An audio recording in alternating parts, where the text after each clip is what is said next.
안녕하세요, 리본카 전유빈입니다. 테슬라 모델 Y 롱바디의 인기가 정말 미쳤죠. 많은 분들이 예상하는 6,499만원에 출시되고 나서 계약을 인증하는 글들이 수도 없이 올라오고 있습니다. 근데 막상 출시되고 나서 보니까 꽤 많은 분들이 테슬라 모델 Y 롱바디를 사야 되나, 아니면 비슷한 가격인 아이오닉 9을 한번 사볼까? 요렇게 고민하는 분들이 꽤 계시더라고요. 그래서 오늘은 이 두 차량이 어떤 차이점이 있는지 한번 정확하게 분석해 보도록 할게요.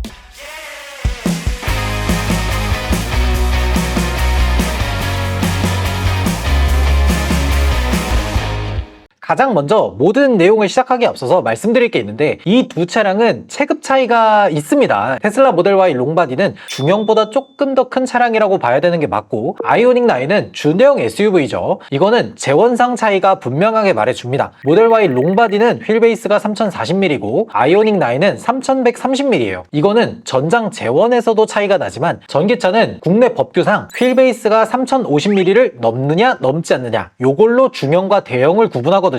이 두 차량은 확실히 중형과 대형의 급 차이가 있으니까 요거를 알고서 보시는 게 좋을 것 같아요. 가장 먼저는 이 두 차량의 가격이죠. 테슬라 모델 Y 롱바디는 6,499만원이고요. 아이오닉 9 6인승은 트림이 세 가지로 나뉘어져 있지만 가장 아래급 트림 익스클루시브로 설정하도록 할게요. 아이오닉 9 6인승의 익스클루시브가 한 6,800만원 정도 하니까 이 두 차량의 가격 차이가 한 300만원 정도 벌어지거든요. 근데 아이오닉 9이 모델 Y 롱바디보다 보조금도 조금 더 받고 이런저런 할인이 좀 많아요. 뭐 재고 차량 할인도 좀 있고, 뭐 올해차 3관왕 뭐 기념 이런 거라든지 이런저런 할인을 조금 더 받으면 한 2,300만원까지도 더 저렴하게 구입 가능하거든요. 그러니까 6인승 익스클루시브가 표기상 가격은 6,817만원이지만 보조금 받고 뭐 현대에서 할인하는 뭐 이런저런 것들까지 모두 포함하면 실제 구입 가격이 한 6천만원 초반까지도 가능하더라고요. 그러니까 모델 Y 롱바디도 보조금 받고 6천만원 초반이니까 요 두 차량이 비슷한 가격대라서 고민을 하시는 것 같더라고요. 일단 가장 먼저 외관상 차이점이 좀 있죠. 디자인이야 뭐 개인적인 취향의 차이니까 그렇다고 쳐도 재원 차이, 그러니까 길이라든지 전폭이라든지 이런 것들이 좀 차이가 있는 편입니다. 아이오닉 9의 길이는 5060mm로 모델 Y 롱바디보다 90mm 정도 더 길고요. 이 90mm 차이가 9cm니까 생각보다 막상 타보면 차이가 좀 있어요. 그리고 전폭도 차이가 좀 있거든요. 아이오닉 9이 1980mm, 모델 Y 롱바디는 홈페이지에 적혀있는 대로 보면 1980mm인데 요거는 요거 그대로 수치를 보시면 안 됩니다. 현대기아에서 제공하는 전폭은 이 양쪽의 사이드 미러를 제외한 수치가 1980인 거고, 테슬라가 적은 건 사이드 미러를 접었을 때 1980mm라는 거예요. 실제로는 사이드 미러를 제외하고서 1920mm 정도가 됩니다. 그러니까 전폭이 60mm 정도가 차이가 난다는 건데, 요 정도면은 실내 공간에서 꽤 차이가 나는 걸로 느껴지실 거예요. 그리고 휠베이스는 아까 말씀드렸던 것처럼 3130이랑 3040mm, 그러니까 재원상 수치로 보면 아이오닉 9이 확실히 더 크다는 겁니다. 요걸로 인해서 오는 차이점이 좀 있어요. 그러니까 실내 공간에서 보면 3열의 의자 위치가 조금 갈리게 되거든요. 이게 보면 아이오닉 9은 전장이 좀 길기 때문에 3열의 위치가 뒷바퀴 위쪽 정도에 오지만 모델 Y 롱바디는 뒷바퀴보다 살짝 뒤쪽에 의자가 배치되어 있어요. 이렇게 되면 아무래도 승차감이라든지 멀미라든지 뭐 이런 것들이 조금 더 있을 수 있거든요. 그래서 테슬라 모델 Y도 이런 것들을 인식을 해서 그런지 이 전자제어 서스펜션을 2열과 3열의 승차감을 더 높이는 모드가 따로 구성되어 있습니다. 근데 이렇게 구성이 돼 있는데 제가 생각했을 때는 요거 전자제어 서스펜션 조금 조절하는 걸 가지고 2열, 3열의 승차감을 그렇게나 드라마틱하게 차이가 나게 조절할 수 있나? 요런 생각이 살짝 들거든요. 요거는 실제로 타봐야 알 수 있는 거니까 나중에 조금 더 정확하게 말씀드리도록 할게요. 근데 아이오닉 9 같은 경우에는 확실히 뒷바퀴 위쪽까지 조금 오다 보니까 이 3열의 승차감이 생각보다 괜찮다는 얘기들이 좀 많이 있더라고요. 3열 이야기를 했으니까 요 공간성에 대해서 이야기를 조금 해보자면, 이 3열 공간에 대해서는 아이오닉 9이 확실히 더 큰 게 맞습니다. 두 차량 모두 3열에 타봤지만 이 모델 Y 롱바디의 3열은 약간 그 중형 SUV의 구색 맞추기용 3열 정도라고 생각하시는 게 좋아요. 이 3열에 성인 남성 물론 탈 수 있죠. 그런데 이 레그룸 공간이 좀 부족하기도 하고 다리 한쪽을 통로 쪽으로 꺼내놔야 탈 수가 있어요. 무엇보다도 이 머리 바로 위쪽으로 리어 글라스가 있어서 약간 그 어항 같은 느낌이 살짝 있는 편이에요. 아이오닉 9도 이 3열 공간이 엄청 편하다고는 말 못합니다. 허벅지가 시트에서 좀 뜨기 때문에 장거리를 가기 가기에는 힘들지만 2열 좌석을 조금 당겨놓고 타면은 어느 정도 레그룸 공간도 나오기 때문에 성인 남성도 앉아서 갈 수 있다 정도는 됩니다. 그리고 3열을 펴놓고 나서 트렁크 공간도 아이오닉 9이 조금 더 큰 편이에요. 확실히 이 실내 공간에 대해서 비교를 한다고 하면 아이오닉 9이 더 낫다고 볼 수가 있어요. 이 승차감 얘기를 했으니까 조금 더 이어서 이야기를 해보자면, 제가 아이오닉 9을 타고 파주에서 부산까지 쭉 주행을 해보니까 아이오닉 9은 한국 사람들이 대체로 만족해하는 좀 부드러운 승차감을 가지고 있어요. 이게 전자제어 서스펜션이 없었는데도 충분히 만족스러운 느낌이었습니다. 방지턱을 넘거나 뭐 고속으로 크루징을 한다거나 해도 상당히 만족스러운 편이더라고요. 이게 차량의 무게가 한 2.5톤, 2.6톤 정도 되다 보니까 확실히 그 무게감에서 나오는 부드러움이 있는 편이에요. 테슬라 모델 Y 롱바디는 무게가 한 400kg 정도 더 가볍기는 하지만 전반적인 서스펜션 세팅이 조금 단단한 편이어서 아무래도 아이오닉 9보다는 약간 탄탄한 느낌이 조금 있습니다. 그래서 주행 성능이 조금 날렵한 느낌을 가지고 있는데, 요거는 약간 호불호가 갈릴 수가 있을 것 같아요. 단단한 서스펜션을 좋아하는 사람이라면 모델 Y 롱바디가 조금 더 어울릴 것 같고, 나는 좀 부드러운 승차감이 있었으면 좋겠어 라고 하면은 아이오닉 9이 조금 더 어울릴 것 같아요. 근데 한 가지 좀 차이점이, 전기차에서 승차감을 논하는 데 있어서 회생제동을 빼놓을 수가 없거든요. 아이오닉 9이야 아이페달이 계속 발전하면서 내가 원하는 대로 조절이 가능하기도 하고, 오토 단계로 놓으면 앞차와 차간거리를 측정해서 제동량을 자동으로 조절해주기도 하잖아요. 심지어 최근에는 요 아이페달이 내 앞에 과속 카메라가 있으면 이 규정 속도에 맞춰서 회생제동을 조절하는 기능까지 들어갔어요. 근데 모델 Y 롱바디는 이 회생제동이 강함이나 보통 요 두 종류밖에 없어서 내 입맛대로 조절을 하는 게 아니라 자동차에 나를 맞춰야 된다라는 점이 조금 차이가 나더라고요. 처음 전기차를 접하시는 분들에게 애초에 딱 시작하자마자 회생제동 강함 이렇게 되어 있으면 요거를 조절하는 데 있어서 약간 불편함을 느끼는 분들이 조금 계시는 것 같더라고요.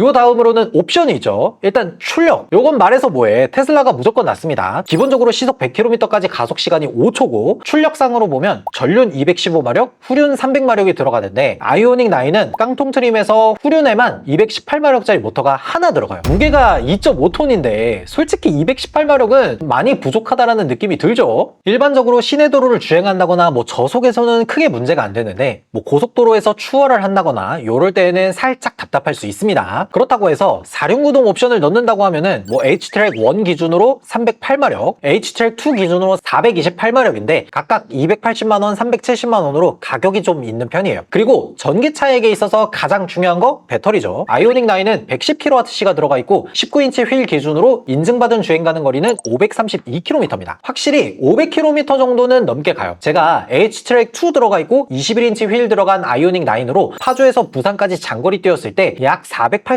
주행 가능했었으니까 요것보다 휠 인치수도 작고 후륜구동 기준으로 한다 그러면 500km는 충분히 넘게 갈 수 있고, 실제로 이 후륜구동 모델을 가지고 있는 분들의 이야기에 따르면 진짜 날씨 좋은 날에는 막 700km를 뛴다 뭐 요런 얘기들도 있더라고요. 모델 Y 롱바디는 배터리가 88kWh로 543km 정도 인증을 받았는데, 테슬라는 일반적으로 요 인증받은 주행 가는 거리랑 거의 비슷하게 나오기 때문에 500km는 확실히 넘게 주행이 가능할 겁니다. 근데 어떤 분들이 이 수송통합 시스템에 적힌 97kWh를 보고, 야 이거 테슬라 모델 Y 롱바디가 실제로는 88이 아니라 배터리가 97kWh가 들어갔네? 거기에다가 안전마진을 9kWh나 잡았어? 뭐 이렇게 얘기를 하시던데, 아닙니다. 예, 그런 거 아니고요. 여기에 적힌 건 충전 전력량이기 때문에 중간에 뭐 전력 로스라든지 이런 것들까지 모두 포함된 수치예요. 정확하게 보려면 배터리 전격 전압이랑 암페어를 곱한 게 맞습니다. 그래서 주행거리는 500km가 넘게 다 비슷한데, 아이오닉 9이 배터리를 20kWh 정도 더 써서 비슷한 거니까 충전 비용에서는 모델 Y 롱바디의 유지비가 훨씬 저렴하게 들 거예요. 근데 그래봤자 연간으로 따지면 한 10에서 20만원? 요 정도 차이가 난다라고 보시면 될 것 같아요. 그리고 옵션에서는 V2의 차이가 있죠. 모델 Y 롱바디도 중국이나 뭐 이런 해외에서는 외부 V2의 기능을 위한 커넥터를 줬었는데 국내에서는 아쉽게도 이 소식이 없네요. 여튼 아이오닉 9은 실내 V2의 소켓이 기본으로 적용된다는 차이가 있고요. 의외로 시트에서는 비슷한 편입니다. 모델 Y 롱바디나 아이오닉 9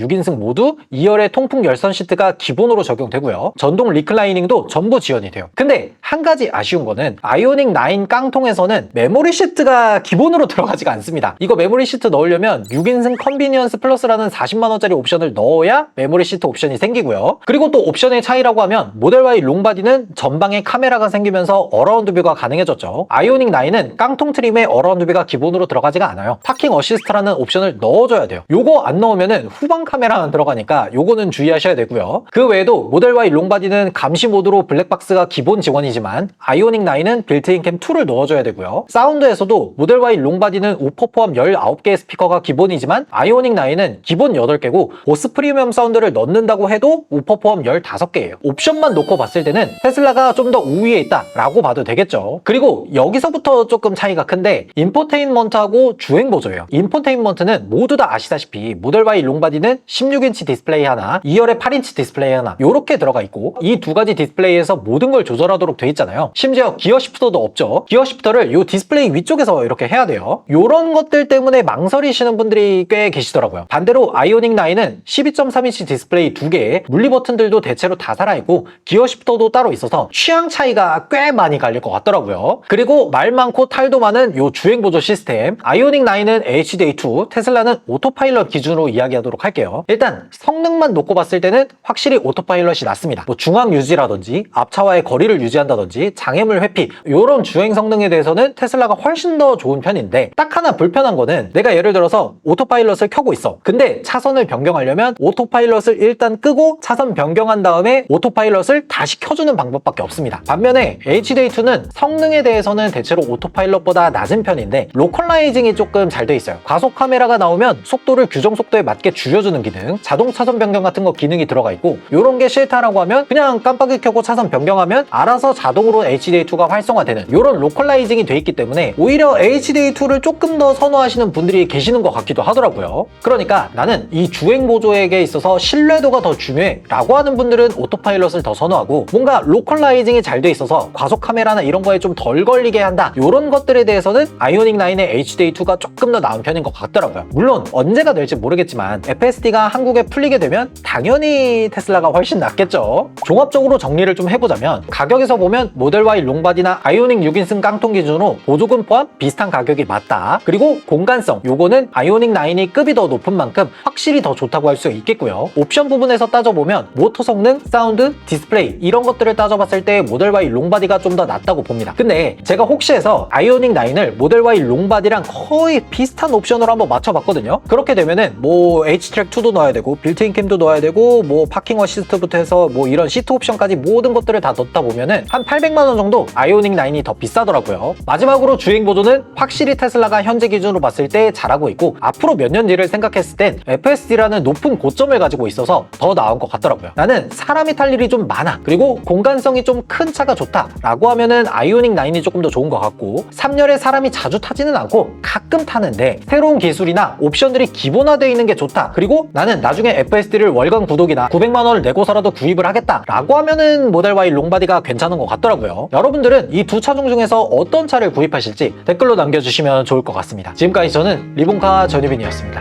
감사합니다.